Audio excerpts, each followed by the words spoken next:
தமிழ்நாட்டின் இந்தியா கூட்டணி தலைமையேற்று நடத்தி கொண்டிருக்கிற திராவிட முன்னேற்ற கழகத்தின் தலைவர் மாண்புமிகு முதலமைச்சர் அண்ணன் தளபதி அவர்களுக்கும் மனமார்ந்த நன்றியை தமிழ்நாடு காங்கிரஸ் பேரியக்கத்தின் சார்பாக தெரிவித்துக் கொள்கிறோம்.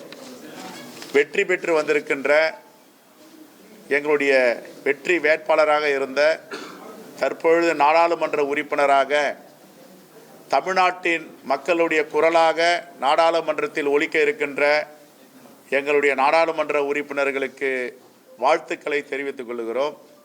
அதே போன்று இடைத்தேர்தலில் கடந்த தேர்தலில் விஜயதரணி பெற்ற வாக்குகளை விட 12,000 வாக்குகள் அதிகமாக பெற்று பெருவாரியான வெற்றி பெற்றிருக்கின்ற இடைத்தேர்தல் வேட்பாளராக இருந்த எங்களுடைய சட்டமன்ற உறுப்பினருக்கும் வாழ்த்துக்களை தெரிவித்துக் கொள்கிறோம்.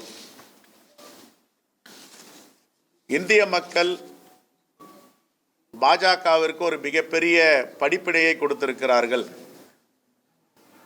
இந்த நாடு என்பது மகாத்மா காந்தி அவர்களால், ஜவஹர்லால் நேரு அவர்களால், பல தலைவர்களால் உருவாக்கப்பட்ட தேசம். எல்லோருக்குமான தேசமாக, எல்லோருக்குமான நாடாக, எல்லோருக்குமான மண்ணாக இருந்த இந்தியாவை கூறுபுடன் நினைத்த, சீர்குலைக்க நினைத்த பாசிச சக்தி பாஜகவிற்கும் மோடிக்கும் ஒரு படிப்பினையை இந்திய தேசத்து மக்கள் கொடுத்திருக்கிறார்கள். தனி பெரும்பான்மை கிடைக்காமல் கூட்டணி கட்சிகளோடு சேர்ந்து ஆட்சி அமைக்க துடித்துக் கொண்டிருக்கிறார் மோடி.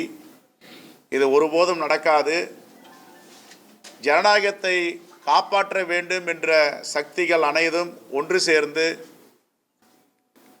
அரசியலமைப்பு சட்டத்தை மீட்டெடுக்க வேண்டும், ஜனநாயகத்தை பாதுகாக்க வேண்டும்.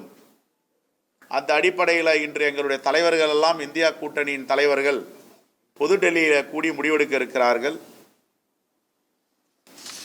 அவர்கள் யாரை வைத்து அரசியல் செய்ய வேண்டும் என்று நினைத்தார்களோ, அயோத்தியில் ராமர் கோவிலை அவசரமாக கட்டி அது முழுமையாக பூர்த்தி செய்யாமல், முழுமையடையாமல் கும்பாபிஷேகம் செய்து திறந்தார்கள்.